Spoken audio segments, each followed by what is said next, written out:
Wait, I gotta grab a drink first. Joking.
Good evening, everybody.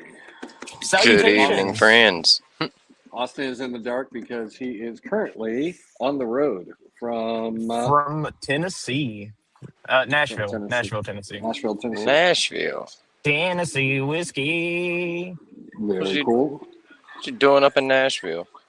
I went to a toy photo competition / expo, Super cool. which I Hey, placed Steve. third place in. Thanks for joining us. And won $100. Oh, that's what's up. Yeah, Not that's gonna right. I saw complain. you. You said you placed third? Yeah, placed third. Hey, Personally, feel like I man. should have placed a little higher, but it's fine. You First placed. toy photography competition. Next time, I will dominate and conquer, and that's okay. Oh, yeah. Hold on, I got to respond to somebody in the chat. Who's in the chat? Go, member. You'll know. Oh, fire him. Just fire him. Yep, Fired. Yeah, just actually block his IP address from viewing. He saw it, yeah. So, Russell, how was your weekend been so far? It's been pretty good, We went to a pumpkin patch with the family this morning. Ooh, nice. A little cold, but, good times. Right on. Did you find the great pumpkin? Spirit? I didn't find a great big pumpkin, no. We got the nice free medium pumpkins that they leave for the kids. Not the great big pumpkin, a great pumpkin. The Legend of the Great Pumpkin, No, Charlie he's not Brown? there, buddy. He's not God there. darn it. What's up, Trippin'? Where could he be? Trippin'. How's it going, Trippin'? Charlie Brown already caught him, man. Yeah, he's No, gone. Art. We all know Art the Clown Art the caught the Clown. Great Pumpkin and did Have nefarious fun, things gold to member. him. So, I spent my day in ADD land trying to take pictures and decided to organize my toy shelves to make room for more figures coming in. Yeah, I moved some of mine around. I think I inadvertently did the same thing to buy more. Yeah. But it happens. Yeah. But tonight we have very special guest. We were able to meet her and interview her at HorrorCon LA this year. Mm-hmm. It was so much fun meeting her and talking with her because she is absolutely amazing person from the conversation that we've had. And I'm really excited to get a chance to talk to her and kind of learn more about like her history, her career, and just basically her life and how it went down the horror path. So without further hesitation, I would like to introduce Miss Laura Meadows. Hey guys. How are you doing? I'm doing good. Thank you for joining us tonight. And it's been, a month and a half since HorrorCon? Give or take. Who's counting? Yeah. So, we appreciate you coming on. Your interview is about to go live from HorrorCon on Monday. Just to give you a heads up, I will send you the links and all that for it. I've been kind of slow rolling them out as I get them in and get them all put together, edit it, and put up on YouTube. but you were definitely high on the priority list to put out as well. Oh, thank you. Yes, it So was a lot of fun. I was so happy to meet you guys. It was a fun event. And yes, yeah, I had my son with me, and he was enjoying himself. that's awesome. Yeah, I kind of made it a family thing. My manager Very was cool. here too, Lisa Gal. And so that was nice, and everybody was terrific. So how, looking back, you were able to bring your entire family there. You got to meet some, kind of down to earth, cool guys, us. And how, like looking back, how overall, how do you think the experience was altogether for HorrorCon? I really enjoyed meeting everybody. I think that was the highlight for me, meeting the other artists, and my son getting to meet different people and kind of spreading his wings and seeing what he wants to do. And so he's doing a little editing that he picked up there. And then being you guys and some of the other actors, and just terrific talking about future projects, actually, from having gone to HorrorCon.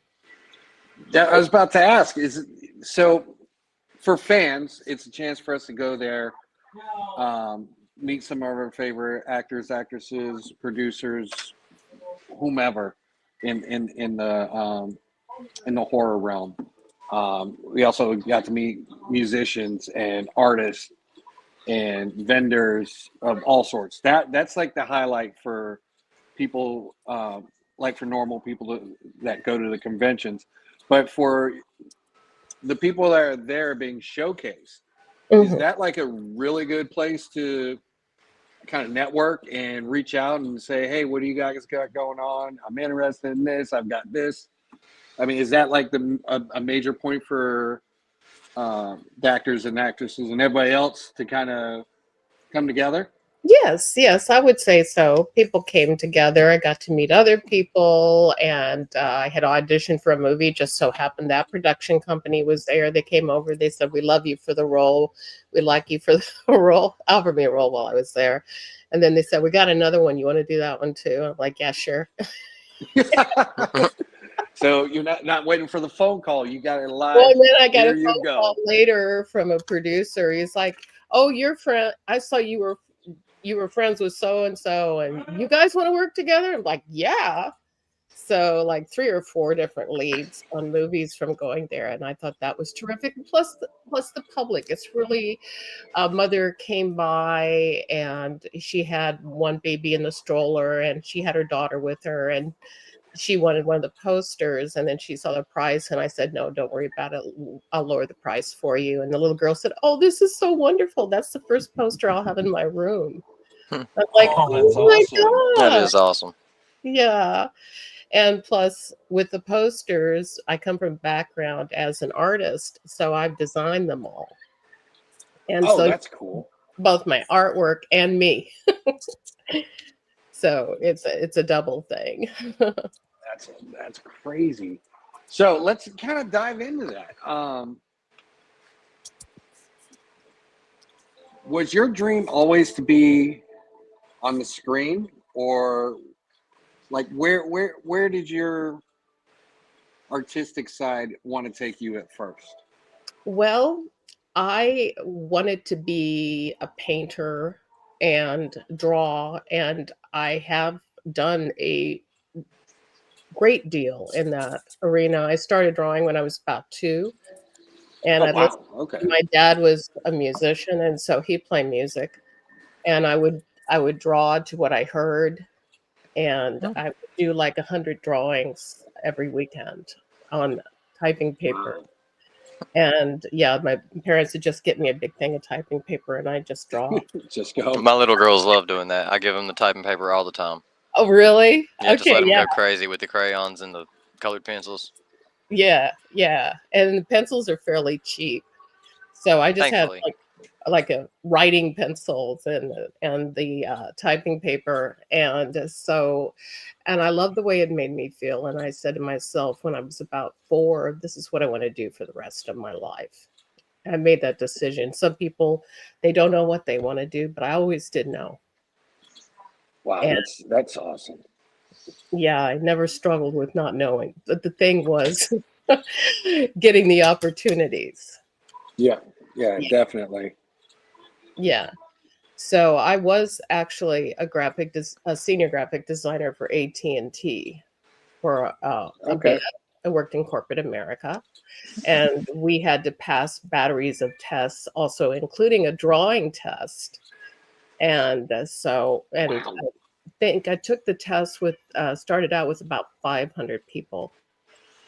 And they started with a proofreading test, and I passed that. And then they went to a spatial intelligence test, and I passed that. And then, 500 has dwindled down to 200, has dwindled down to 100. And then 4 of us showed up for the drawing test. And wow. yes, out of 500. And we all passed that one. And then there was the background, the drug test, and all Love of you that. too, Stephen. That's crazy. Yeah. And before that, I was a fashion illustrator. I was very interested in wardrobe and clothing. So I have a strong art background, but I feel that really it works well with acting too. And then when I was on maternity leave, I answered an ad of Oliver Stone's for the movie Any Given Sunday in Dallas, Texas. And they hired me right away. I'm like, oh, I got home and there was a phone call. And they said, can you be on the set at 6 o'clock in the morning? And that was my first introduction. And they said, oh, and Oliver said, you're cute. I'm like, oh, good.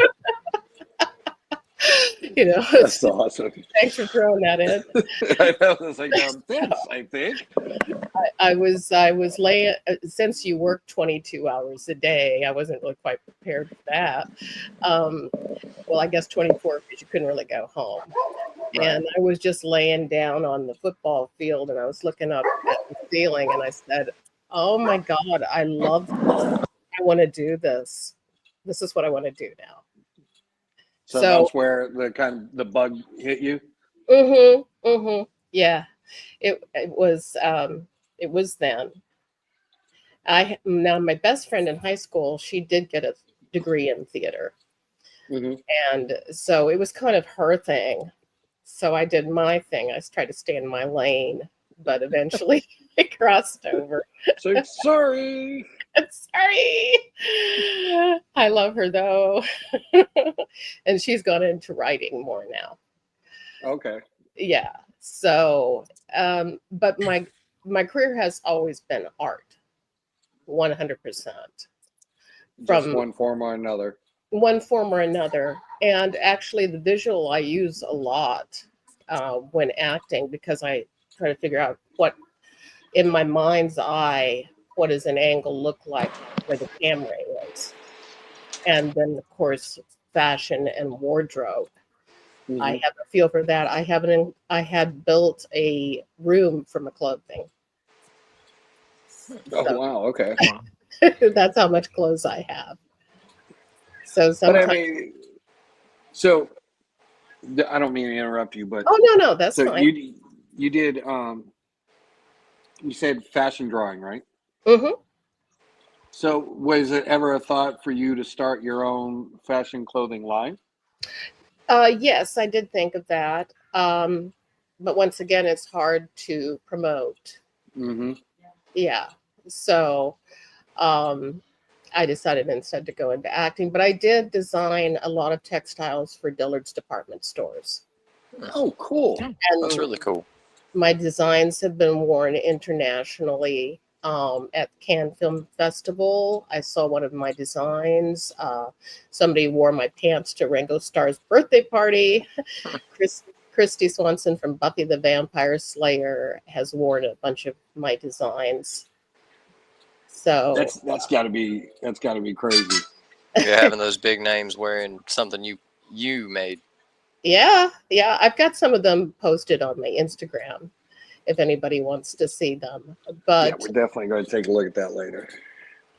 But visual art, you're in the background and nobody knows your name. Your poster can be there, but nobody knows who you are. Right. And it's such an introverted thing, and I felt like I was more extroverted and I wanted to be around people. And so I found that filmmaking was a better fit for me, my personality. Because you still able to kind of explore all those avenues. Oh yeah. I kind of like the balance in a way of promoting and making things, and then being in public and acting. So I kind of like the balance of the two things, but I'm much more interested in the acting now and the storytelling. And one of my movies, I just found out about a half an hour before the show. It was supposed to be released on Tuesday, but it was released now. That's gotta be exciting. And it's called The Salem Chronicles, and it is on Amazon streaming now. So people in the comments, somebody already that. said that it was a good movie. Yeah, said it was awesome. Oh, really? Yeah. Can they recognize me? Yeah, in the comments. Oh, yeah, love you. Oh, hey, Russ. Love you, Russ. Oh, thank you, Steve. I gotta put the babes to bed. Okay. I know the feeling. Yes, and there it is. Salem Chronicles.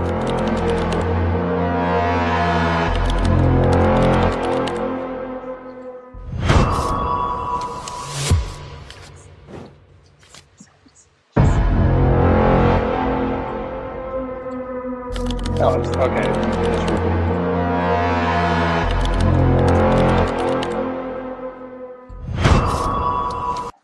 I definitely think I'm going to be checking that out after the show tonight. Me too. You'd be surprised how little us actors know about what we've been in. Actually, I was completely blind during the filming. I was wearing white opaque contact lenses. Oh. So, yeah, so I couldn't see a thing. Huh. I couldn't see my fellow actors. I couldn't see the room. I had to be placed physically from one spot to the next. Yeah, I've always wondered how that is with the like colored contacts and stuff. Well, these were white, and they were very, you couldn't opaque. see. You couldn't see nothing. So they had to walk me around, and people afterwards are like, "Oh, I was so nice meeting you. I loved working with you." And I'm like, "Who are you?" That's great. I didn't see a thing. So which part were you? I'm sorry, who are you? And then the director would say she couldn't see. She had these contacts on, and they were going to feel slighted, but then it was like, oh, I actually could not see. It's like, so, okay. Little Steve, I couldn't see a thing. But I could hear and I could feel what was going on, and I think that made me a little bit more centered and grounded in the character. Okay. And I wore a wig, and they did character makeup so I don't look like myself. Some people have said we could tell by the mouth. The way you move your mouth is the same in the character as you. So they really studied hard to figure out which one was me. I don't know if that's creepy or not. So you have somebody study you that intricately. I know. Maybe I should think about that. Maybe it's you got a familiar mouth. I saw your left ear. Mouth. That freckle in your left earlobe is very recognizable. Whoa, wait a minute, what? Yeah, that is a little concerning, isn't it? That's kind of crazy. But so, how have you ever done a role like that before, where you couldn't see, like you were blinded? I did a play at the Edison Theater, and it was called Buddy Murs. and I was Gertie in that. And again, I played a grandmother who had had a stroke. So I played a disabled person in that. I hadn't played blind before, but this one I played a stroke victim. And the way that it was written, it was practically an entirely different language of gibberish. Mm-hmm. The entire play to memorize of gibberish. Wow. And it had to be perfect Makes you join us upset and high. because the director knew if I didn't do it right, he's like, no, that sounds too much like an actual word. Do it like it's written. I'm like, okay. different language to do that play, but it was a great experience. So I liken it to playing characters that have challenges. And there was different people that came to see the play, and they said that play was particularly, a lot of places don't do it because it had two characters in it with challenges. It was hard to find actors that could play those roles. So that's what I like in the grandmother role too, is somebody with challenges. So you were able to, or you had to do the gibberish side. You've had to do the blind side. Have you ever thought about trying to do the deaf side? Yeah, actually, my son has Down syndrome and autism. Maybe that's why I gravitate to that. And he knows some sign language. That's cool. So we've known that for a while. A basic sign, not Mhm. American Sign Language, because he is nonverbal and he can't read or write. But you still have that avenue for communication, and that's awesome. Yes, it's a mix of a few words and signs. So Okay. I have done sign language in a few different films. Oh wow, that's so. You've learned like a ton of different skills from your career. Sounds crazy, right?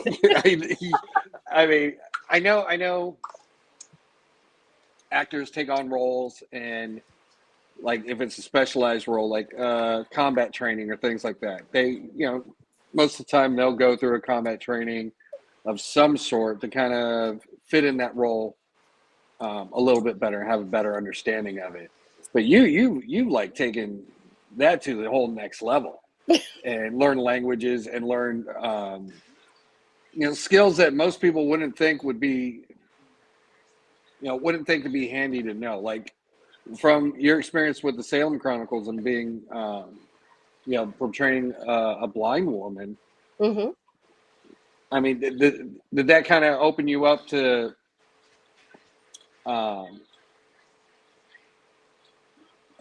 did that kind of open you up to how many blind people like feel, and you kind of like, oh wow, okay. Yeah, because if I was to walk across the set, I used my hand to feel where I was going. I could look at the room ahead of time and I'd be like, okay, if I touch this table, then I touch this couch, and then I know how many steps to sit down. And so to do that role, I had to become a lot more tactile. And I really feel for people with those challenges. Yeah, but they do it every day, and they're almost like superhuman with how they do things, especially with like some that learn like echolocation. Yeah. Do the ticking, and then it bounces. They can like pick it up like a radar. Yeah, you can walk. Props. Yeah, and like walk around a room, and it's like wow. It's that's a skill. It's definitely a skill that I once tried to do that, and no, I appreciate my eyes a whole lot more. Oh yeah, eyes are a necessity. Oh yes, I appreciate my eyes. Yes, very much so. So experience. Yeah, definitely. It's I think it's kind of rewarding though to go through those experiences because the growth you get from experiencing those things that you kind of take for granted, I guess. Mm-hmm. Yeah. And so, well, of course, having kudos to you. Of course, having a child with special needs, Mm-hmm. there's a whole lot I knew that was remarkable that a lot of people take for granted. Definitely. Like saying 3 words together is Yeah. You're like, oh, wow, you said 3 words and made a sentence. Remarkable. But I mean, when that's your entire life and seeing those accomplishments, and especially when it's your child, and then those little accomplishments come to fruition, it's amazing. It's heartwarming to be able to see that. And there's a lot of people that will take that for granted and be like, 3 words, so. But when you've grown up with that, and that's not been something you've ever seen from a loved one, that's like gold, having that experience. Yeah. You see things differently. You understand that you can't take things for granted. Yeah. And that the smallest things can mean an awful lot to someone. We were talking when we were at the event about my mother and how she was an educator. She had a PhD in education, and she felt that the schools didn't really foster creativity. Yep. They were more into following directions and sit down, the bell rings, get up, and stuff like that. And so we moved around a lot because Daddy was always trying to get tenure. He was a math professor at that point. And so I kind of slipped through the cracks for most of grade school. And I stayed home and watched movies. And I would look and see what was on, and I'd tell my mom I wanted to stay home and watch horror movies. It's a good choice. Good choice. Good choice. Best choice. Because, they were so imaginative. People ask me, why do you like horror? And it's like, well, I like everything that's imaginative. I like fairy tales. I read lots of fairy tales. I love Norse mythology. Love to be on some of those shows. And just everything that's imaginative I enjoyed. And horror is one of those things. And so is sci-fi, but I don't think I was as much into sci-fi. So my mother would let me just get my own education, create my own kind of educational program. And let me stay home and watch the things I wanted to watch and draw and do what I wanted to do and listen to music. So, and that's coming from a PhD in education.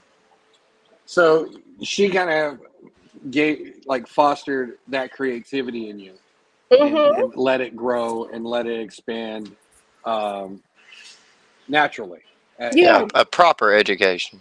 Yeah, and she wouldn't let me take any art classes either in grade school or in junior high school because she didn't want them to teach me the wrong way. She wanted me to learn the way I learned, create my own way of doing it. And by the time I finally did take an art class, I think that was in high school. And sometimes the teachers didn't like me because I distract the whole class because I started drawing portraits at that point for money.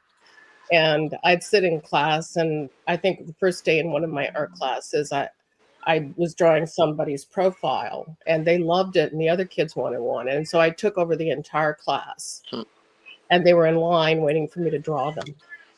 And the student has become the master. I'm sorry, what? I said the student has become the master. Yes. And the teacher was just like, oh, what am I going to do? He's already taken over the class. The Tribute Toy says exactly, develop your own style. Yes, sir.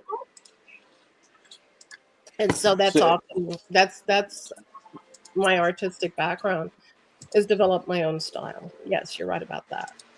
And my own way of doing things. And then I found people copying me. I mean, the best form of flattery is,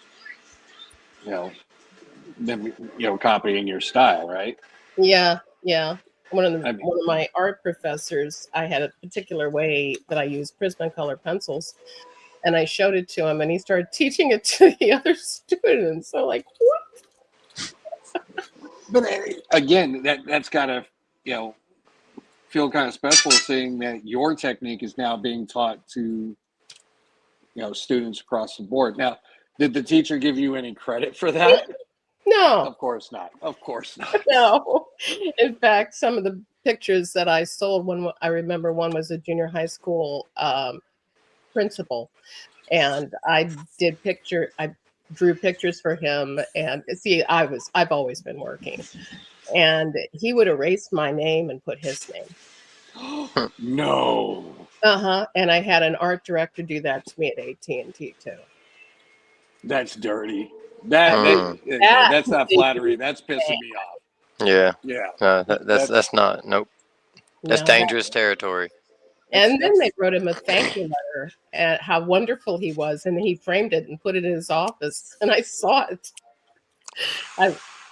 I would never work with him again, and the bosses at AT&T would be like, "Can't you forgive him?" I was like, "No, not for that. No. That's like low. You really don't. It's stealing. I mean, that's essentially what it is. You're stealing somebody else's credit, effort and work that they've taken years to perfect. Yeah. So I am just so tickled that the movie, The Salem Chronicles, is out, and I would love to see the other film that I'm in, get a distribution deal. It's called Blood Before Bitcoin, and it's more of a Western, or kind of a gangster Western, and I am the gang leader in that. Yes. Yes. And I get to beat people up a lot.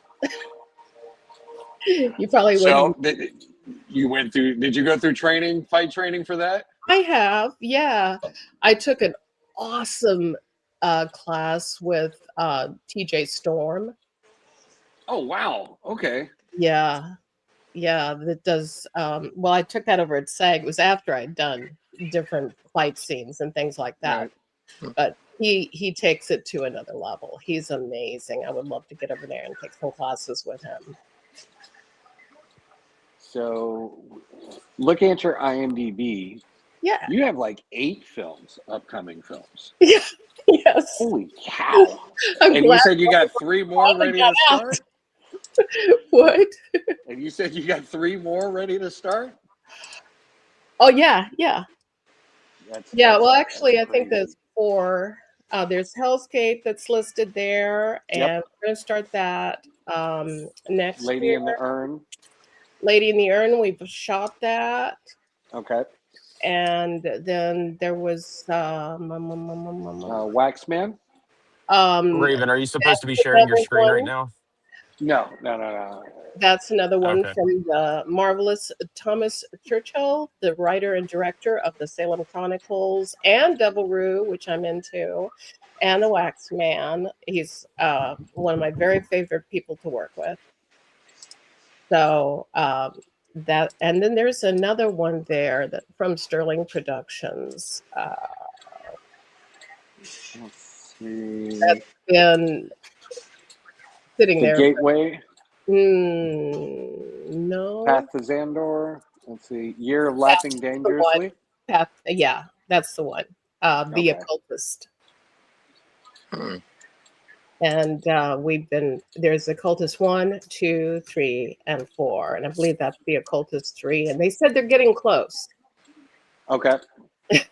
So, yay. So once you finish filming, everything's done. Then it's just kind of like a waiting game for you guys, for the actors. Yep. Oh, it's got to be frustrating. Yeah. Well, go on to the next project. Yeah. Unless, of course, they call you back in for ADR or to do some reshooting. Or I've gone in and done some extra scenes before. So you might get called after you shoot to help finish up the project a little bit more and refine it as they're editing it. So, and then you go on to the next one. Exciting. I just love working. Yeah, you've got 98 films on here. Yeah. Like completed and out. A lot of films. There is some TV, but it's mostly films and mostly indie. But I would love to be in a horror film that's one of the main. Oh yeah, you got it up there. Yep. Oh, and I do music videos too. I've been hired. Okay, here we go. Yep. Just do a little bit of everything, right? Yeah, yeah, a little bit of everything. That's right. So yes, there's some music videos in there, and miniseries, shorts.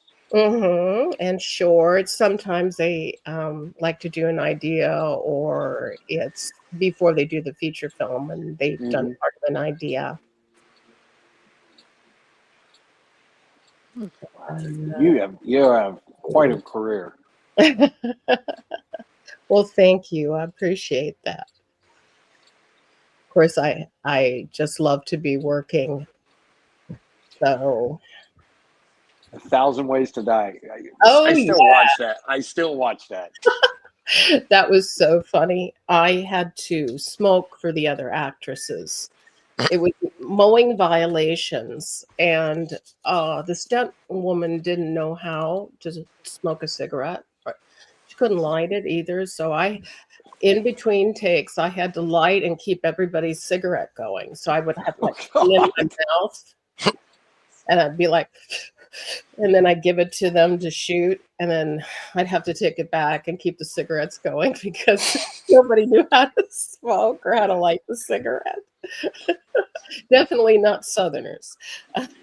Oh man, no. And by the time I got done shooting it, I was like, woo! I was so dizzy. I had to go lay down the whole next day. I can imagine. I was like, that was way too many cigarettes. Yeah, that's my 1,000. Wow. That was how I died on 1,000 Ways to Die. So I was in the military. I've met quite a few people that chain smoke, and but damn, having to keep 3 going at one time. Oh, and for a whole shoot at that. For a whole shoot, I felt like I was the stunt woman with the cigarettes. So that's my personal 1,000 Ways to Die. I died of smoke inhalation. Oh my God! Yes. That's nuts. Yeah. So, yes. No, go ahead. Oh no, it's nothing. I was going to ask. So, what has been kind of your? I mean, I'm sure you're proud of everything, but what has been your favorite project to kind of work on and explore, like as character-wise? Like, I love the one that's coming out now, the Salem Chronicles. But I feel like the best is yet to come. Always looking for the next challenge. Yeah, the next challenge. Yes. What kind of pictures have they got up there? I don't know. Photos. Picture of me as the character, because people are going to recognize me. I'm not in that photo. It seems like they kind of kept me out of the previews because I'm spooky. They want you to be scared by me later, I think. Well, this is definitely looking like a winner of a movie to Oh, watch. that's yeah. You can see me. Well, that's me in the chair Okay. in front of the window, and then I am on the right side of that picture. The face, yeah, that one right there. Yes, there's that freckle on the ear. No, I'm kidding. Yeah, the freckle on my ear. And Oh, that this is kind of gruesome, but the wig I got from my hairdresser, and it was from someone who had recently died. Oh, I'll talk about inspiration on that one. So that's a little spooky detail right there. Oof. Let's see. Let's put that out.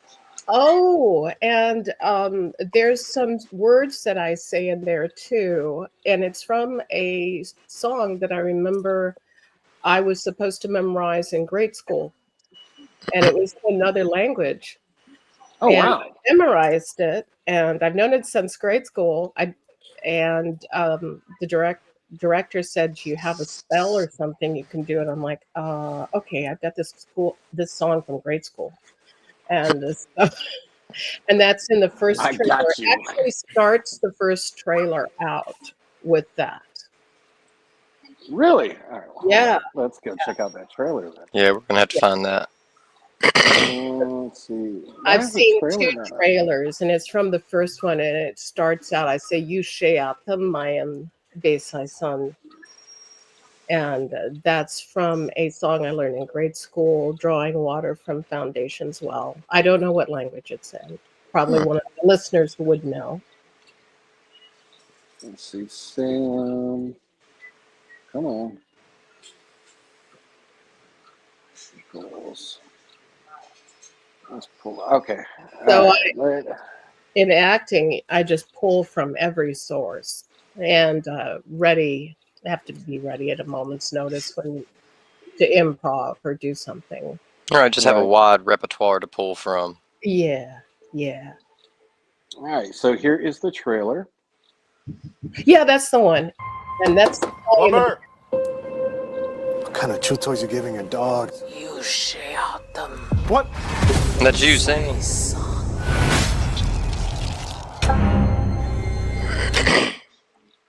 So that was you, right? Yeah, just right off at the beginning. Right off in the beginning, yes. Yeah, this is Detective Paris. This is Mr. Nelson calling regarding your late mother's estate. What could she have left that I would want? I have to be in Salem on Monday. I was thinking maybe we go together. What a lovely little street. She really had a deep interest in witches, huh? Welcome to Salem. This is the land where they used to hang all the witches. Where is it? Right over there. How many admitted to being a witch? One. She was a slave girl. Together.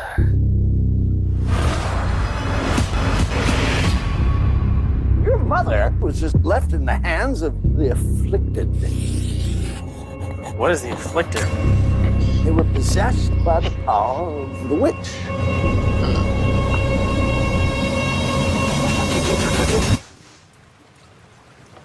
You really believe that?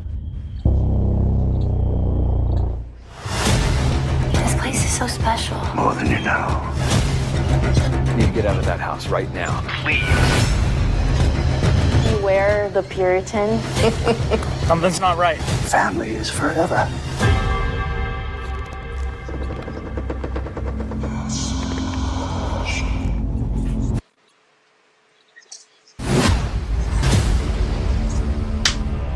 I don't know what it is, but I like it here.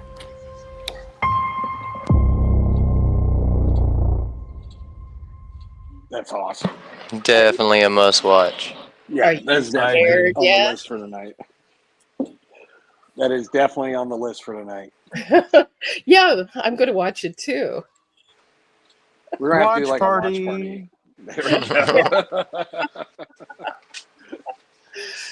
go. So yeah, that looks amazing. You said you only seen 2 trailers out for it? I've only seen 2 trailers. Yeah, that was the first one that came out. Oh, And yeah, then that's got to go on the watch list now.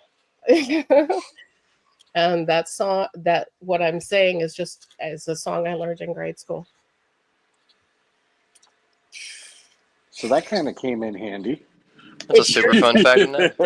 It's amazing. Everything, every influence, everything everybody says to you, you can incorporate it into a character and just pull from it. So I think one of the wonderful things about acting is just observing life, observing other people, seeing how they react, what they say, especially when some people are very charactery. And watch them, and then later on you're like, oh yeah, I could do it like I saw that person do it before, or that thing I learned before. Everything seems to come together in that art form in film, because you've got artists, you've got wardrobe people, you've got actors, you've got music, you've got directors, you've got camera people, you've got all kinds of different art forms coming together as one. And I think that's one thing that's really exciting about it. Sitting back and people watching. Yeah, yeah. And you can use all the influences that you've had in your life. It goes into what Just you're one character, yeah. Yeah. You can take all those individual characteristics to create something new on screen. Right. And I have been to I've been to Salem, and love Salem. Yeah, it's I was there at Halloween, and Me and my wife was there as well last year. Really? Yeah, yeah. For our anniversary, we got married on Halloween. Oh wow, that's cool. How fun. Did you have the black wedding gown, or was it white?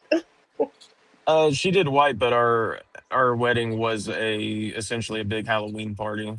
That's cool. Spooky decorations and candy and everything. The photos are really magnificent. Zombie priest? Please say zombie no priest. We're not religious. We're not religious. Zombie officiant. No, my mom officiated though. Okay. I like the zombie idea. That sounds cool. It just seems fitting on if you're getting married on Halloween, you would have like a zombie or a vampire be the officiant of the ceremony. Well, maybe Frankenstein. One of the local witches, and she could have done it. Exactly. We were in Salem. There you go. Yeah. There are a bunch up there. I lived up there for 3 years. Yes. Oh, okay. Yeah, there's a bunch of local witches there. And then looking at the graves and the plaques, it's just so sad. Yeah, it is. It is. Yeah. I think the only disappointing thing was how commercialized they made the Salem Witch Museum. That was the only kind of disappointing side of it for me was, go check out our gift shop now. No, I'm here for the history, not the gift shop. Check out our gift shop. Yeah, well, that's no different than going to a Titanic museum, which me and my wife did in Canada. They taking tragedy and turning it into a commercial venture. Well, no, literally talking about that in the museum, saying like, yeah, days after the Titanic sunk, people were trying to cash in and do everything, and then immediately it's like, come check out our gift shop. And it's like, okay, way to read the room. Y'all literally just criticized this. Thank you. Yeah.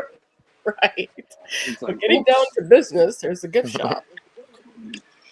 We've got to fund this somehow. So, yeah. I don't know. But, I mean, the history in Salem and meeting some of the covens out there and talking with them and going to the shops and, seeing the eclectic spectrum, you could say, of how different witches, practice their art was really interesting to see as well. I have a friend who is related to a couple of the witches that were burned. And my family came here, my, on my mother's side in 1635, I believe. So they were around at that time. I think one of my ancestors was a judge that put a stop to it, actually. Nice. Yeah. So a Like hero. this is ridiculous. Let's cut this out. Yeah. Yeah, the voice of reason. There we go. So I mean, go ahead. I was just gonna say, to boil it down, the Salem witch trials, they weren't about witches. It was about like keeping women in check, essentially. Like, not to sound like misogynist, but like that's what it was about. Like, it was a very misogynist field practice. I mean, It was a just way. disgusting. It was a way for the powerful to maintain power by taking out individuals that they saw as threats. Well, and also a land grab is what I've read. Because women owning land, and then they were their husbands may have passed away or something like that, and they would declare them a witch and take the property. Oh, he died because she cursed him. Thank you for your land. Thank you for your contribution to my wealth. Stuff. Yeah. It was. I mean, I'm sure it was a very multi-layered thing that was going on, but humans. I mean, put it down to humans, human nature. I watched just a few minutes of the beginning of the film, and they show the plaque about the witches and how they were, put to death and commemorating their suffering. So at the very beginning of the movie, they show a plaque. Now, are y'all filming that in Salem? There was some filming in Salem, yes. And then there was some Hollywood magic, so Oh yeah. We don't have to mention that part. Where's that? 3rd Street. Okay. I couldn't see a thing. Very method acting. You stay blind for the entire filming. Right, showed up. I don't know where I'm at. Just left. We're good. Here, Laura, sit here. We're going to go somewhere. Wait a minute. What? Here's the craft table real quick. It's lunch. What do you want? Put it in my hands. So looking at characters, and you explain, you take bits and pieces of people you've seen or met over the years. When you're going for a role, like especially like a witch role or another very character specific role, do you ever go back and research kind of like the backstory behind like what a witch was, what a witch, the history of the character, whatnot, or any of your characters to kind of get inspiration to how you want to play that character? Yeah. Yeah. I've pretty well researched witches and the horror genre. I can always learn more, but I've researched that a lot. When I played a gang leader and it was kind of a Western, I looked a lot at what was playing at the time was a Billy the Kid show.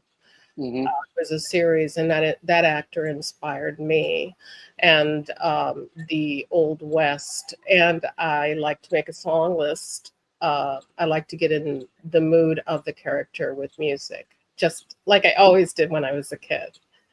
I would play music to draw, so I use that. I put together a song list for the character I was playing, and then just play that everywhere, and just keep feeling the non-verbal feeling of what I feel that character is.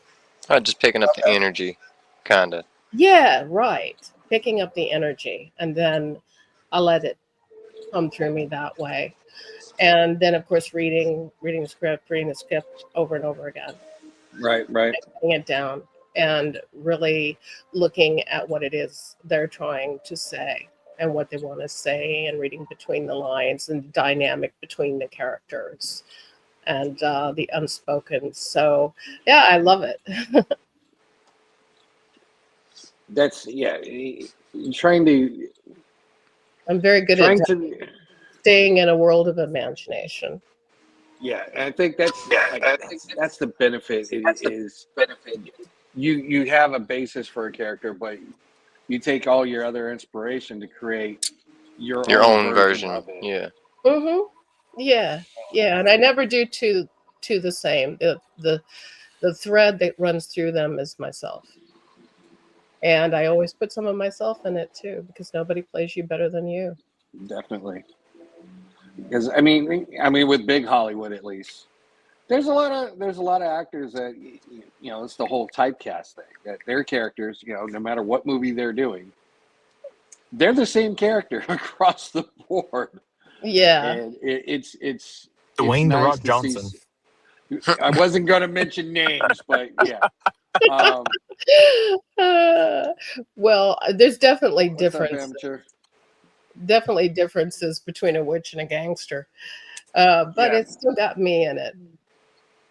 But yeah, so with horror, what was your favorite horror movie to watch? What was like your go-to film that you would watch at any time, any place, anywhere? That's the one that you've got to watch. That's a good question, because there's so many good ones. I liked Silent Hill. I think the one it wasn't really horror, but the movie that scared me the worst was 2001: Space Odyssey. When you thought about that one, that was scary. Like the concept of that movie. Yeah. That's just... Let me rephrase the question a little bit. Yeah. As a child, what was your favorite go-to? Well, I liked a lot of the old black and white movies that would come on, like 13 Ghosts and Hill House. Yep. And my dad loved Vincent Price, House of Wax. His favorite horror was the original Frankenstein. And I watched that. Can't go wrong with the originals. Can't go wrong with the originals. I watched that again, and it holds up. Oh yes. Oh yeah. That was made like almost 100 years ago, and it holds Hell, up. even the original Nosferatu holds up. Yeah, right. That too. So the craft in the black and white movies was my go-to when I was a child. I loved those. But you could not you had to force me to watch 2001: Space Odyssey. I didn't want to watch that. Could that have led to your straying away from sci-fi? Maybe. Maybe just a tad. My dad was like forcing me to watch it. And I'm like, I don't want to watch it. No. But now look at what is happening with AI and computers and all that. I think maybe I had a reason to be scared. Yeah, it's fucking terrifying. It's art imitating life. Okay. Oh, here we go. All of the I've got a House question. Watcher. Big fan of Edgar Allan Poe. Big fan. So, since you mentioned AI, we proposed this question to another guest that we had on the show. Oh, here we go. Look, I'm going to ask. You ask the same questions. I'm going to ask some of the same questions. It's fun. Okay. So, with the rise of AI and like AI created videos getting really, really indistinguishable from like actors portraying that, those characters. How do you feel about studios looking to use AI to make their projects? Well, it's another tool. Coming also from an art background, I have had to evolve, especially with visual art, to the point where I was just like, I give up. Artists don't even need to know how to draw anymore. Unfortunately. Yeah. And to me, that's not an artist. And that's a computer programmer. Yeah. And that's a different job. And unfortunately, they make the creative decisions and it doesn't look as good. And made by somebody who's great technically, but maybe not necessarily great artistically. And I think that it's a tool. The artist should be using the tool. It can be used to enhance what you're doing, but I don't think it's the kind of thing that totally takes over, unless, of course, it's 2001 Space Odyssey and they're pulling the plug on you. Or Skynet is taking over officially. You're going to call the T-800s. I mean, you look at it and it's, it's fake. And the voice is fake. It hasn't gotten good enough yet. No, have you seen? Hold on. Have you seen the new video creation engines? You cannot tell. Really? At No, all. I Yeah, haven't. at all. At all. Really? It is. Yeah. Whenever you get a spare moment, maybe before you watch the Salem Chronicles, look up Sora 2 video examples. It is scary realistic, and I do agree that it is a tool, but these film studios, they're always looking at how they can increase their bottom line and spend the least amount of money. So that was a similar answer to the last guest we asked, but I worry that the film studios are going to cut out the actors altogether, because why should we pay someone this money whenever we can just type in a couple prompts or whatever, or hire someone to write out the prompts for this film? Well, I worry that they're going to abuse it. Well, everybody is looking at What's up, that. I mean, they're the different casting sites are leaning towards AI. There's one that has an AI agent. One of the agencies uses AI, and like a lot. And how does that work? I'm sorry. I don't know. I don't know how you program for taste. How do you do that? And casting using AI.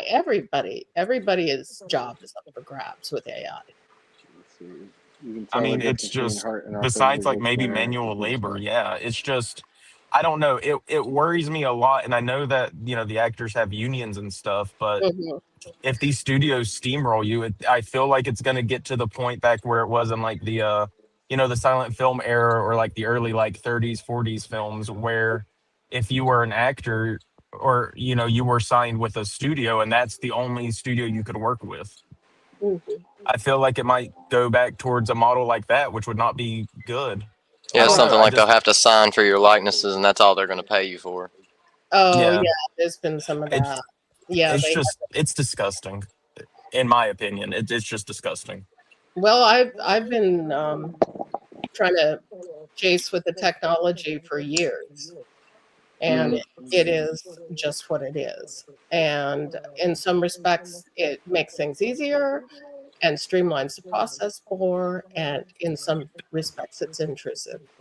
But you lose the soul. You lose the soul of it. Just like when people switch from practical effects to all CGI. Well, you lose the soul. See what's happening. People are starting to make their own content. The social media is fascinating to watch, the TikTok videos and Facebook and Instagram, and what we're doing right now. And so I don't think the human equation is ever going to go out of it. I think that people right now are looking and creating on their own. And they're kind of, maybe the businesses will use AI, and but the people's taste is changing.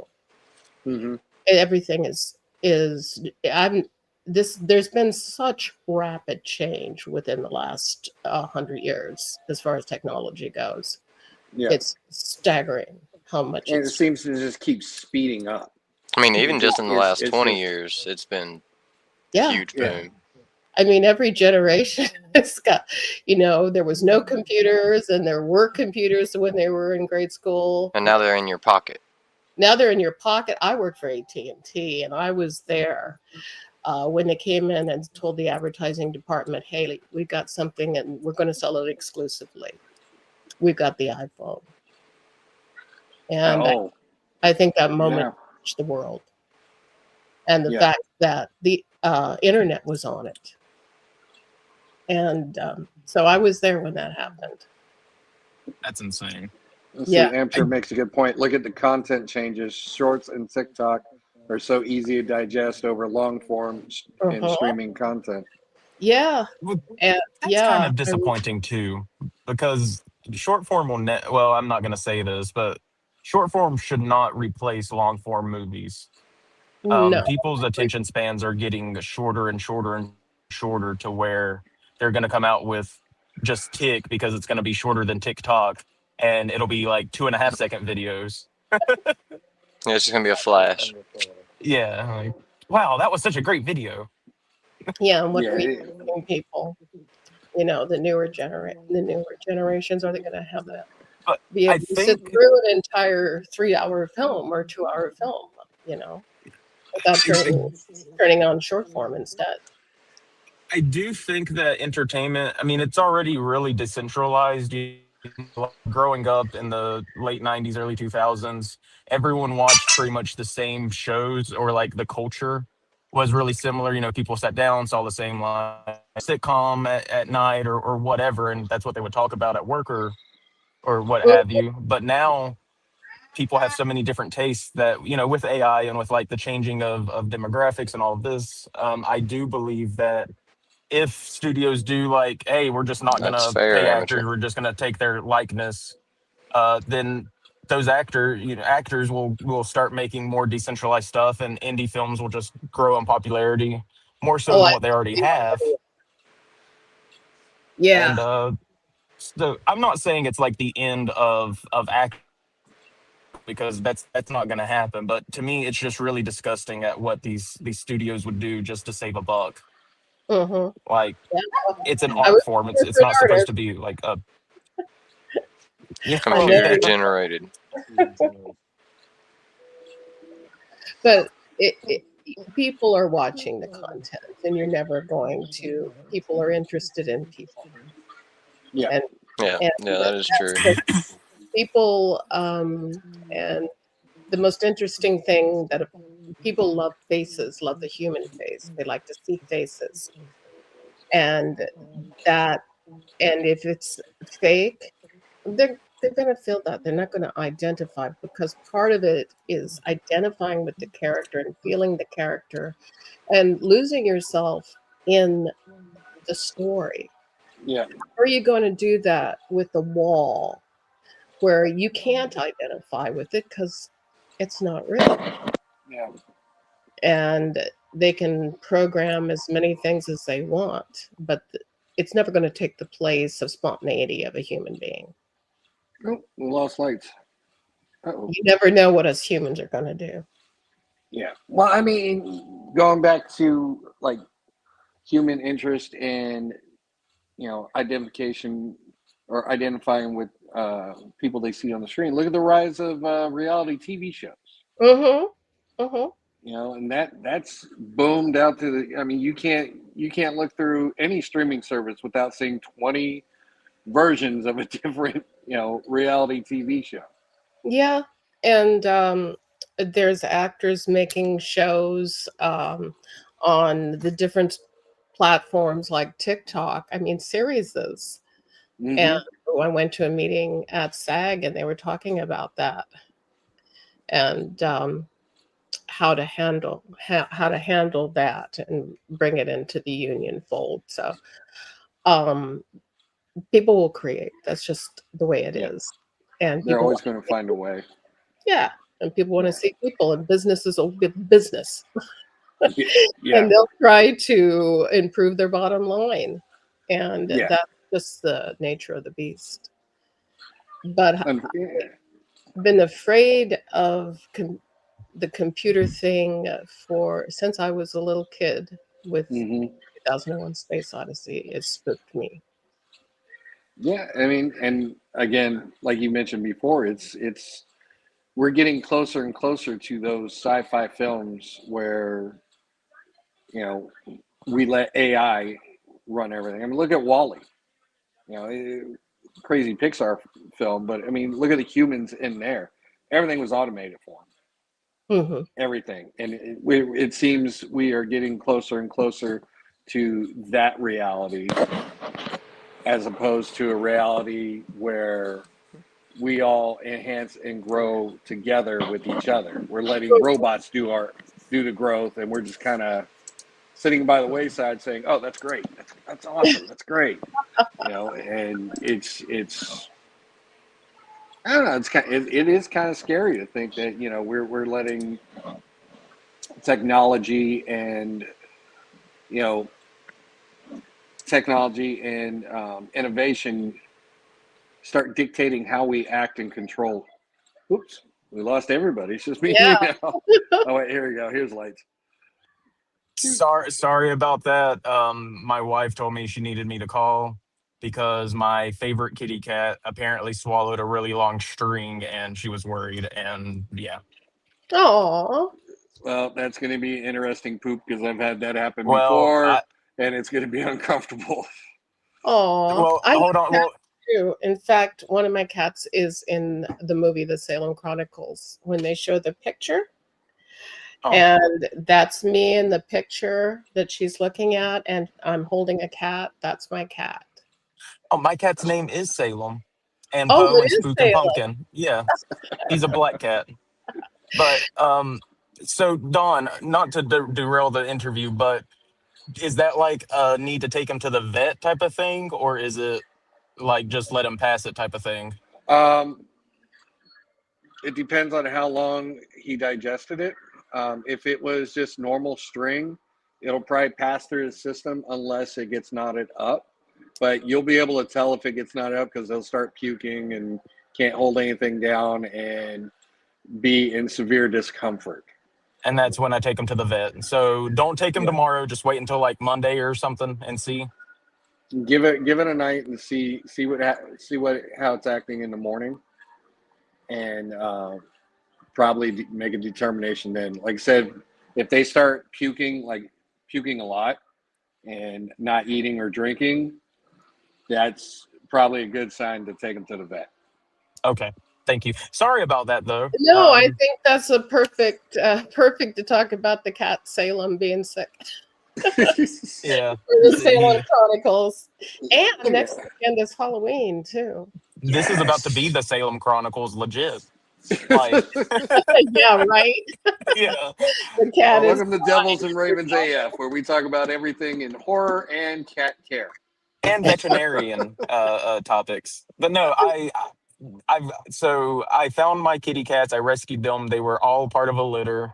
I found them around like late September, early October in 2020, and was going to get rid of some of them, but decided to keep all of them. And I gave them spooky names. So it's Salem, Spook, Poe, and Pumpkin. Oh, that's so cute. Yeah, but now they're old and they irritate me, so it's okay. Oh no. But they're not orange cats, right? No, I've got two orange, Salem's black, and Poe is gray and white. But the reason I called her Poe because of like Edgar Allan Poe is when she was a baby, like the way her face looked, it just kind of looked like Edgar Allan Poe. So oh no. I rolled with it.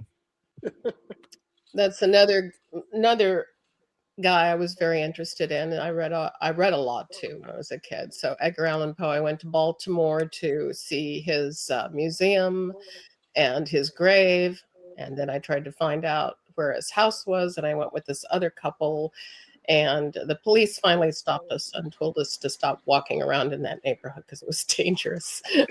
Oh Jesus. This is not the neighborhood you need to be in. No. Yeah, Edgar Allan Poe died in a really currently dangerous neighborhood. And the police were like, yeah, we've been watching you guys the whole time. What are you doing here? We're just taking a tour of Edgar Allan Poe's footsteps. Want to find Edgar Allan Poe's house. Well, don't. That's the trap house down the way. You don't want to see it now. I apologize for that little detour I had earlier where I got out of my car. I was fading fast and had to get an energy drink. The 6-hour drive has been murder. You see, humans are unpredictable. That's interesting. Oh, fading fast. Yeah, now I'm fully energized. So this is humans. All right. So to get back on track, thanks, Lights. No, I'm just kidding. You're welcome. Love you. We've been on track the whole time. It's fine. Yes. Cass, Let's take a look at your IG page. Now, we took a look at it earlier at the Salem Chronicles. So let's go through your page. Oh, wait. Here's your photo. Yes. Oh. Yes. That's actually me in the film. That's at towards the end of the movie. Spoiler alert. Spoiler alert. Oh, you were blind. That's right. You were blind. Never mind. I was blind, however. I don't know what happened. I didn't see it in, so it's okay. I didn't see it. We might still be in the movie. Who knows? So question: who does your portraits for your page, or are those like just done by you? I have a photographer that I use, Catherine Kirkpatrick, and Fresh Look Photography. And she's terrific. I've used her for years. And then being an artist, I put together the different videos and pictures and how I want to crop them. And so it's kind of a combination of me and the photographer I use and different things that different projects I'm in where other people have done the pictures. Like this, there's Lady in the Urn there, and that's a cover that was handed to me, and I posted that. Very nice portraits for sure. Thank you. Now I want to go back to this because Daniel Lynch was just on our show. Oh, was he? Oh, he's terrific. I met him at HorrorCon. Yes. Yeah, we love talking to him. He's awesome. He is wonderful. He's fantastic. A wonderful man. He's really terrific, and we've kept in touch. So here is a video from HorrorCon.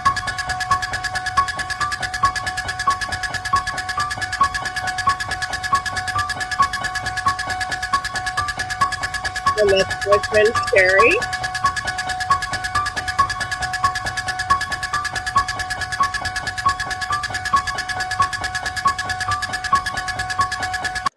You can That's see very cool. on that. Yeah, my friends stopped by. People were stopping by to see me. Why didn't we get a funny 360 video, Dawn? Because we're not that skilled yet, I guess. I don't know. No, they had a booth set up.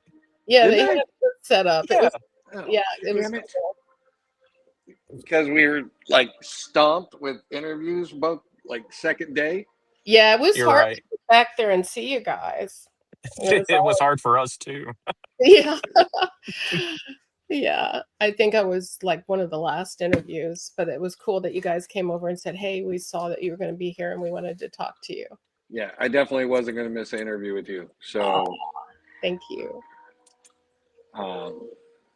So this was your booth? Yes, that was my booth. And you can see I have some pictures there. I don't have the posters in there. And some different business cards and some of the different movie posters of the different films I've been in. I'm trying to do a compilation there. One of my earlier ones was Legend of Black Annie. I enjoyed that one. We filmed that in West Virginia. And then West Virginia. I love West Virginia. I thought it was really pretty. And the Grim Weaver, that was in Bakersfield, California, I think. Salem Chronicle, the first poster, Devil Rue, was great. I love Devil Rue. They also put contacts in my eyes, but it was red contacts. But you I were a little bit. The Tree Witch, right?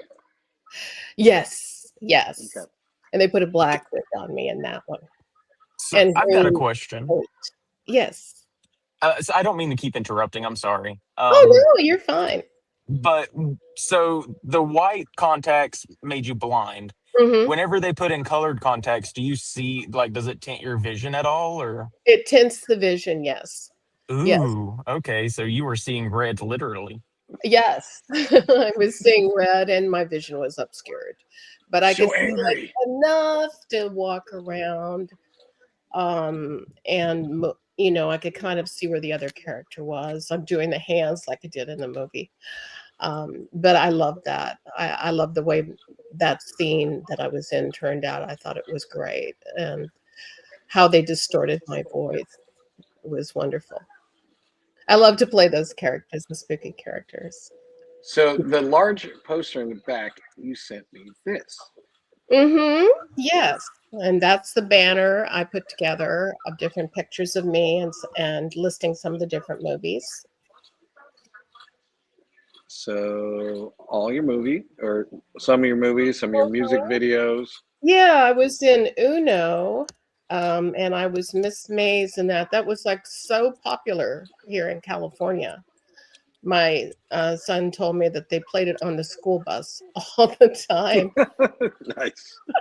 He Now, said, "That's my mom in the video," and the other kids said, "No, it's not. It can't be your mom." And it's like, okay.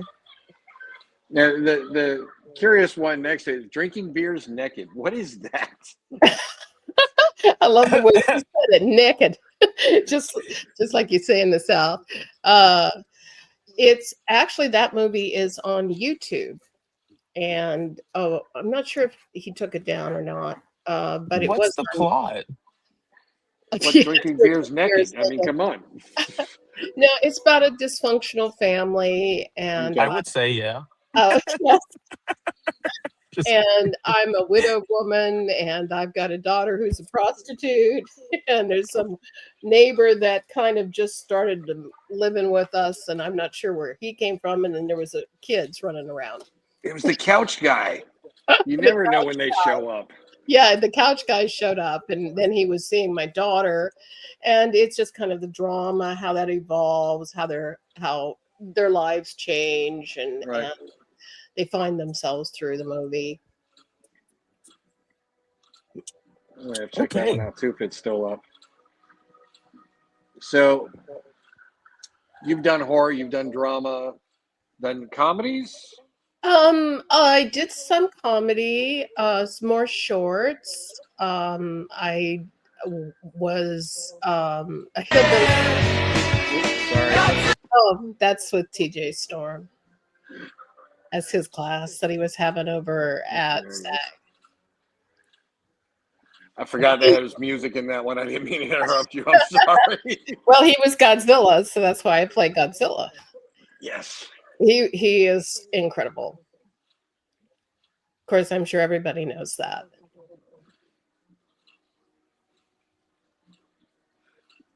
So let's see. I'm sorry. Go ahead with what you were saying before. And let's tell everybody where they can see this Instagram. This is Instagram, and you can find me at Laura_A_Meadows. Thank you. So that's my Instagram page. Please come and visit me there. I'd love to hear from you. I'd love to hear what y'all think about the Salem Chronicles, since that is out for Halloween from Lionsgate and Grindstone. So let's talk about this, since we are toy photographers. Oh, are you? Well, that was some AI magic there.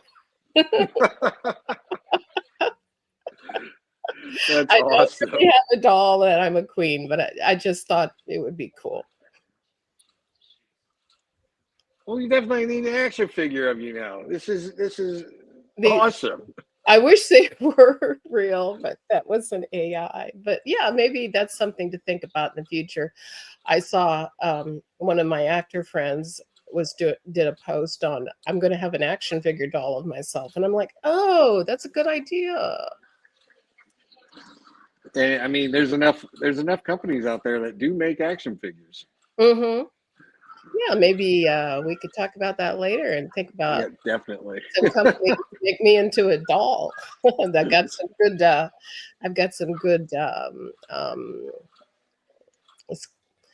good ideas here. Artistic mother, yep, that's me for sure. I don't know if I really wear a white gown. A queen. Yeah. That was awesome. Yeah, I saw that. I was like, oh, look at that. That's my favorite. Oh, yeah. And then that's what we did is we danced around the maypole when I was a child. Not remember doing everybody, I that. guess.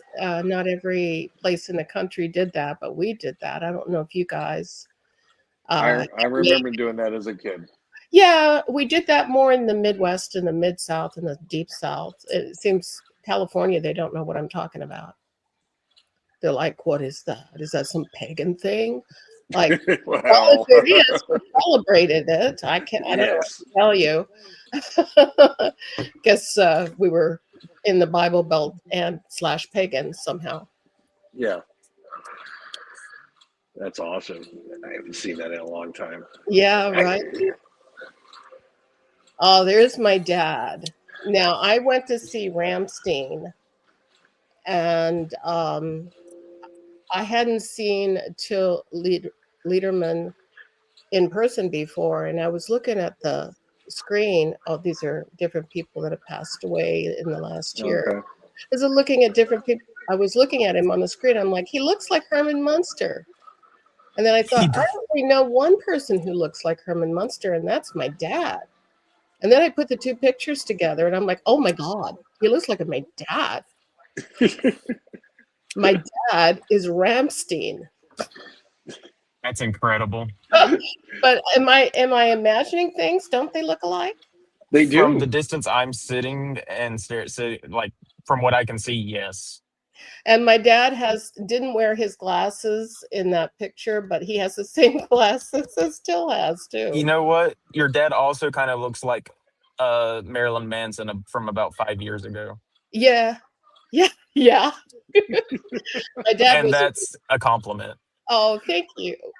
Well, my dad was originally a musician. He had a swing band and he traveled around the country. Really? Yeah. And he played with really good people. He played with Lawrence Welk, and he said Neil Sedaka, Gene Krupa, the great drummer, and Tito Puentes, and he was a trumpet player. Oh man, that's awesome. Yeah. He got stuck in a hurricane out in Virginia, and that's kind of when he decided he was going to instead go into math or something else. But yeah, I'm done with the natural disasters. I'm leaving this alone.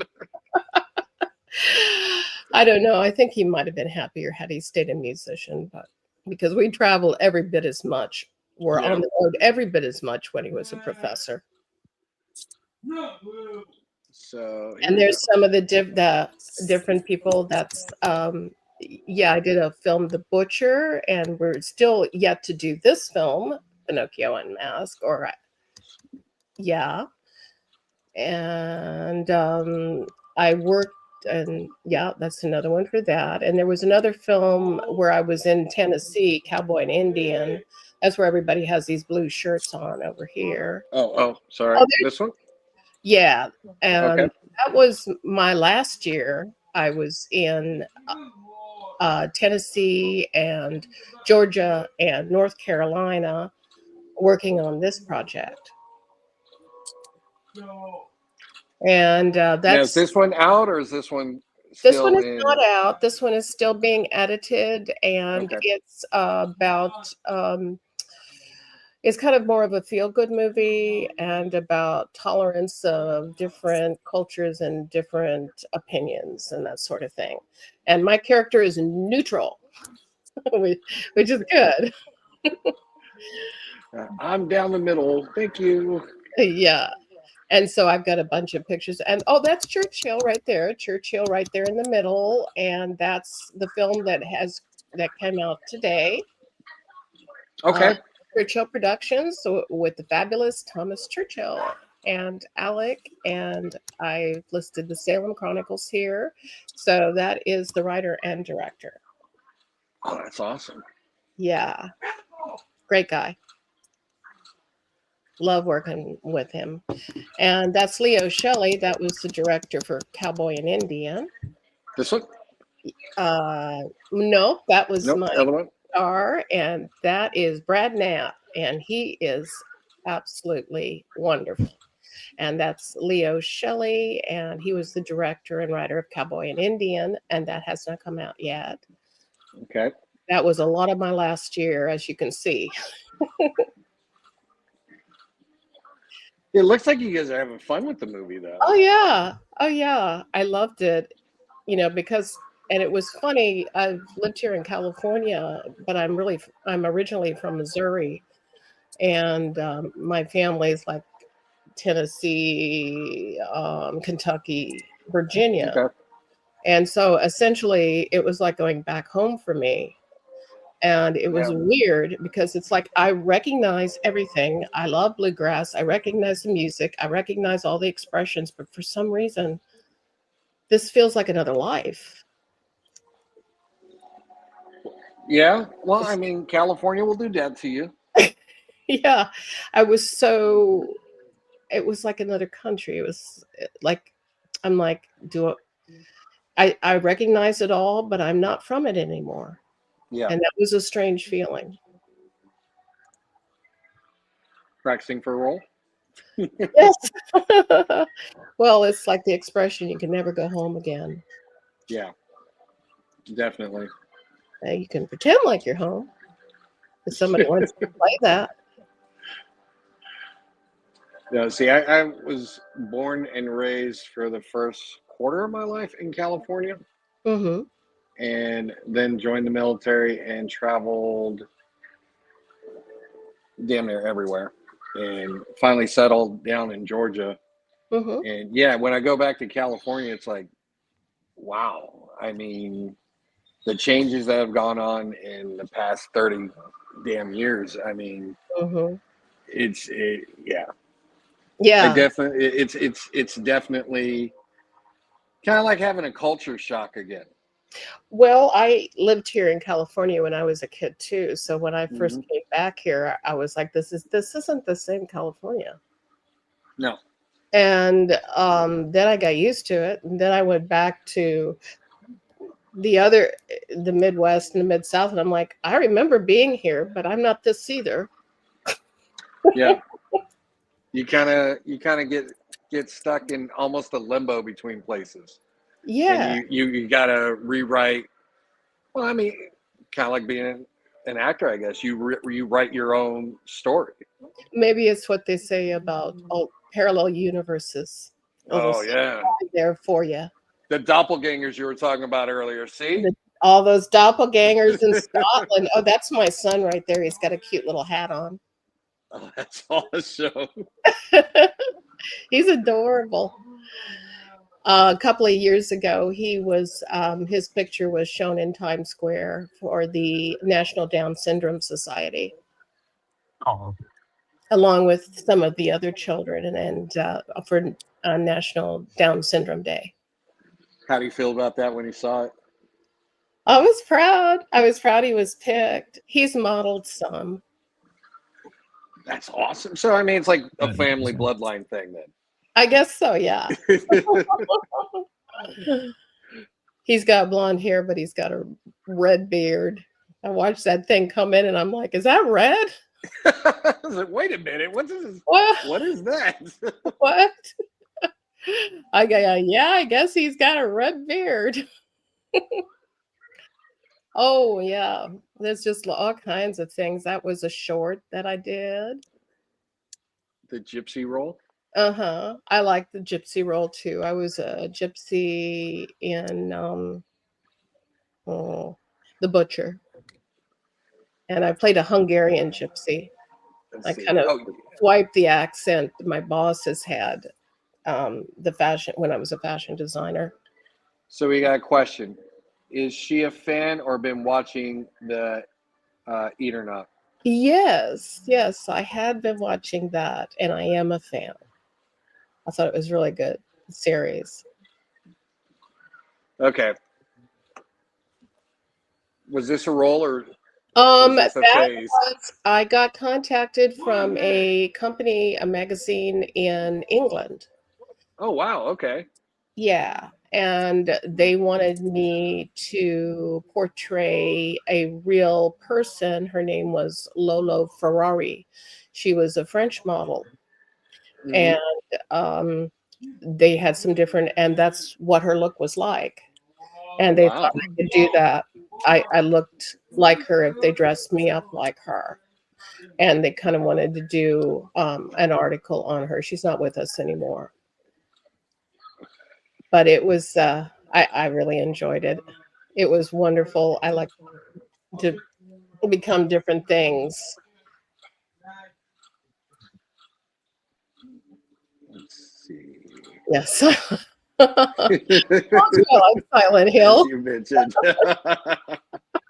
That's awesome.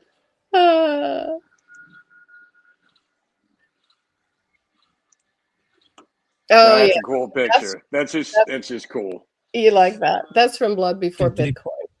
So And that's you as the gangster, right? Mm-hmm. And that car was so difficult to drive. It did not have automatic anything, especially the steering. I'm like, yeah, you see are we the gonna old die in this car?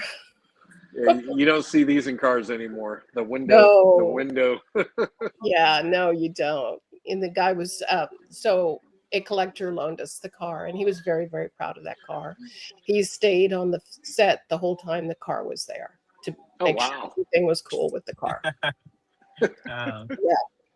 Yeah, he loved that car. Oh, Wednesday. I do like Philly Springs. I do like bluegrass. Let's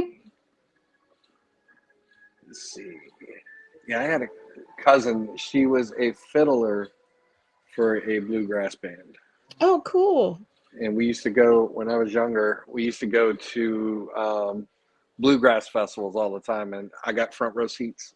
Yes. Oh, yeah. Because she was in the band. I was like, yes. That is, I love the music. And they just, it's kind of like, I went to Ireland and they, on Grafton Street, they just play music in Dublin and then when you go to Tennessee, it's the same thing. They just play music on the street and it's very similar, actually. I can really tell where it came from. It came from the settlers from Ireland and England and Scotland, bluegrass is very similar to their folk music. And they just put that southern twang into it. Yeah, I put the southern twang into it. They said if you slow down a British accent, it's a southern accent, and vice versa. My son's going crazy in the other room. I hope he can't. Okay. So does this work? Do you have this in your living room? No, I have that as my mouse. I have one as a mouse pad, though. I've had a Ouija board mouse pad. When I worked at AT&T, that kept anyone from going into my area. Your kitty? And that's my Siamese cat. I have two. The one in the movie is a blue Russian. Okay. Oh, that's pretty kitty. Yeah. He's a pretty cat. So is there anything else on your Instagram that you would like to point out? Because I can go through your Instagram all day and just show everything. Well, let's leave some of it for your audience to check out for themselves. Definitely. Let's see. And you also have a YouTube page, correct? I do. I have YouTube. I have TikTok. And I have a Facebook friend page, which has about 5,000 friends on it. So it's full. But I have a fan page too. And they can follow me on that page. Yeah, I tried to put it all in the banner and it wouldn't let me. So I took to Instagram. Well, if you go to Facebook, Laura Meadows, and I come up and you'll see me. And TikTok and YouTube, the same thing. It's under my name, Laura Meadows. Now, Very with the easy to find samples. Pardon me? I was just saying very easy to find you as well. Is it very easy? It's very easy to find you. Oh, yes, great. it is, Trippin. Bluegrass is awesome. Yes, I agree. The samples that you have on your YouTube page. Mm-hmm. These are just what bits and pieces from movies and things that you've done. Yes. Mm-hmm. Okay. And it's mainly for casting directors to see. Okay. And fans to see. but oftentimes casting directors will go there and look and see what my range is and whether I'm right for their project. So that is interesting to that you said that, because again, like talking with Daniel Lynch, he said that a lot of the auditioning and a lot of like reaching out to directors and producers and stuff that for a part that you want is done mainly through video or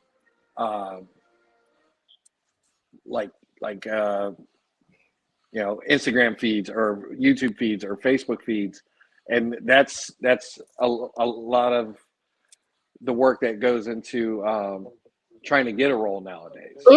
Right. Yeah. When I get an audition from a casting director that my agent sends me, I'm with my manager is Lisa Gal, actors artist agency, and my agent is a Judy Belshi, and that's the art agency. And so they send me auditions and they're done on video, and then they can also go to like a live like we're doing right now for the callback. Okay. And yeah, so and it makes it so you can reach out to people not just in your area but everywhere. And sometimes they'll see me and contact one of my representatives or myself, and ask me if I'm interested in a role. So sometimes they come directly. Like Cowboy and Indian, that director came to me directly through my email. Okay. So looking at the grand, because I'm sure you've done live auditions in the past. Yes. What do you prefer? Do you prefer doing the live auditions, or do you prefer the digital formatting for it? The digital format. Because it's less travel makes it easier. Yeah, and it's a bigger reach. Yeah, you can talk to people all over the world that way. Okay. Yeah, like your place else. I think it's an improvement. I mean, being and I think you do it. The personal. I got to meet some of the filmmakers that had already seen my audition at HorrorCon, and they confirmed that they were hiring me for the role. Okay. You were able to meet me in person there, but it's not necessary. They can see what you do, and then when you're on EcoCast Live, let's say, for instance, with Actors Access, they get a good idea of who you are. Right. The only thing they really don't know is how tall you are. You have to tell them that. Right.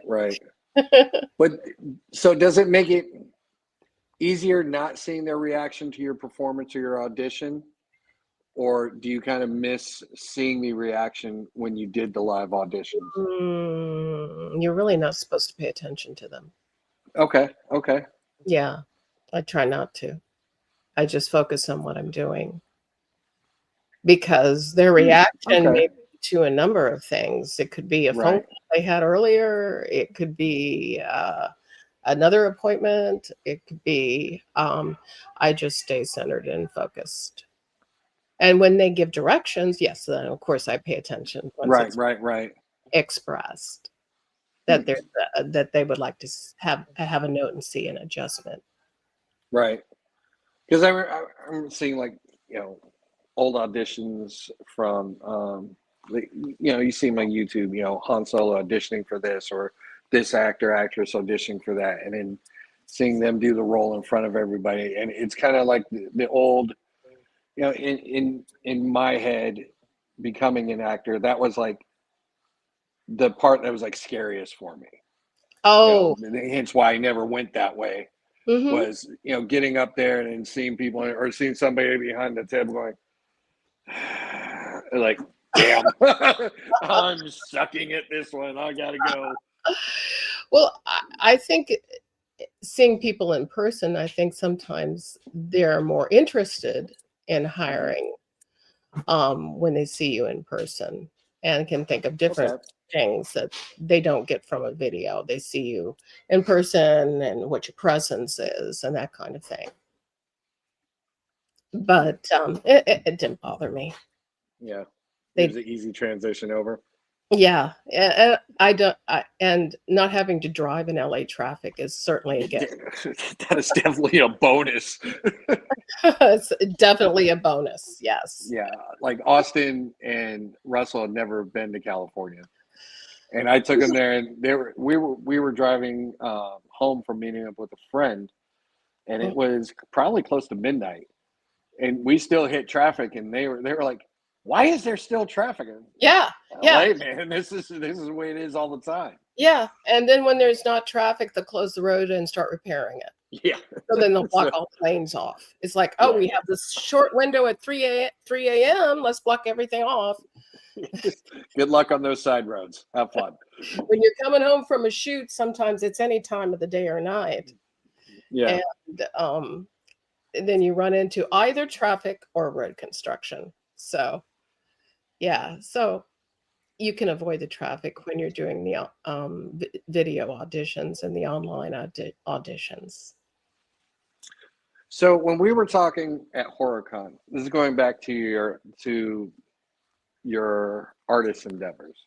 You told us an interesting story about one of your pieces that you made.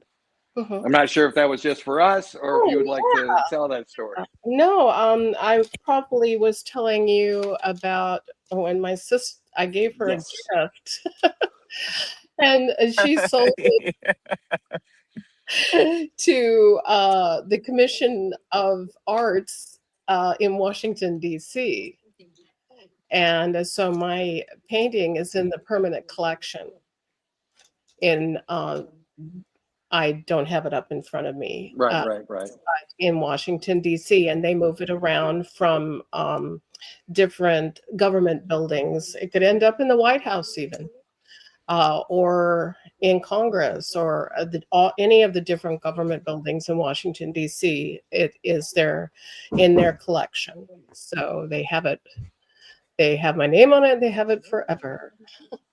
So from an artist standpoint, that's got to be exciting. It is, especially when they contacted me and I had no idea. that would be a surprise. They said, have what? Yeah, I got contacted and they said, we found you online and we've been looking for you. And what medium is this? And I'm like, what? You have that? Really? Okay. Well, I'm kind of piecing this together now. Yeah. So working for the government as long as I have, it's usually never a good idea when the government calls you. Right. But I guess that was a good surprise at least. No, that was a good surprise. They're like, and I said mixed media, photoserigraphy. And so they noted that down in the history of the piece. And so, yeah, I was happy that they had it. So immortalized in Washington, D.C. Yes, that's right. That's awesome. Who knows who has seen it? Presidents, I don't know, Congress people. Yeah. So another question we ask our guests is if there was a specific horror movie or horror icon that you would like to face in a movie or be in a movie, what would it be? Oh, I was just reading one of the questions. I don't have the painting up. I will find it. I didn't pull the painting right now, so I don't have it easy at my fingertips. Don't worry, I'm on it. If I can find it. Oh, I think it might be hard to find.